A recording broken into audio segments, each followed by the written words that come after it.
ताकि यहाँ पर राष्ट्रवादी जज लोग आ सकें, जो धर्मवादी जज लोग आ सकें और वो लोग धर्म के हित में काम कर सकें, धर्म के विरुद्ध कोई काम न कर सकें। देखिए, सबसे बड़ी बात यह है कि किसी भी जज को, चाहे सुप्रीम कोर्ट का हो, चाहे ये स्वतंत्र कुमार हो, इनको धार्मिक मामलों में हस्तक्षेप करने का कोई अधिकार नहीं है। अंग्रेजों ने भी जब ईस्ट इंडिया कंपनी थी, हमारे धार्मिक मामलों में हस्तक्षेप किया था और उन्होंने हिंदू और मुसलमानों को गाय की और सूअर की चर्बी खिलाकर हमारा धर्म भ्रष्ट करने का प्रयास किया था। उसका परिणाम हुआ था 1857 का भयंकर युद्ध, प्रथम स्वतंत्रता संग्राम।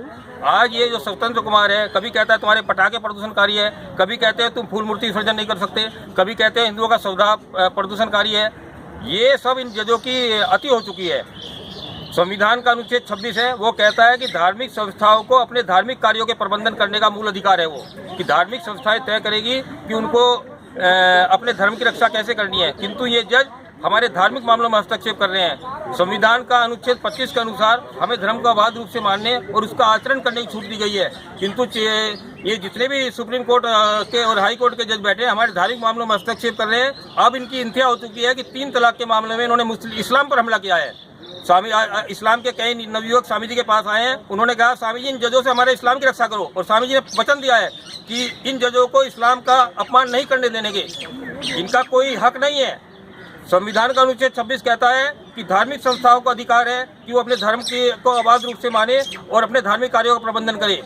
तुम्हें यदि संविधान ने जजों को केवल एक मामले में छूट दी है और उसका वो पालन नहीं कर रहे हैं, ये दुनिया भर का कागज अपनी याचिकाओं में लगवाते हैं, डबल स्पेस में टाइप करवाते हैं, 4 लाइन टाइप होती है और दुनिया भर का कागज बर्बाद कर रहे हैं। पर्यावरण को कितनी क्षतियां जज पहुंचा रहे हैं, सबसे बड़ी बात यह है। दूसरी बात मैं ये कहना चाहता हूँ कि गर्मियों में काला कोट पहनते हैं, वकीलों के ऊपर काला कोट पहन रखा है, इनका दिमाग गर्म हो जाता है काला कोट पहनने के बाद।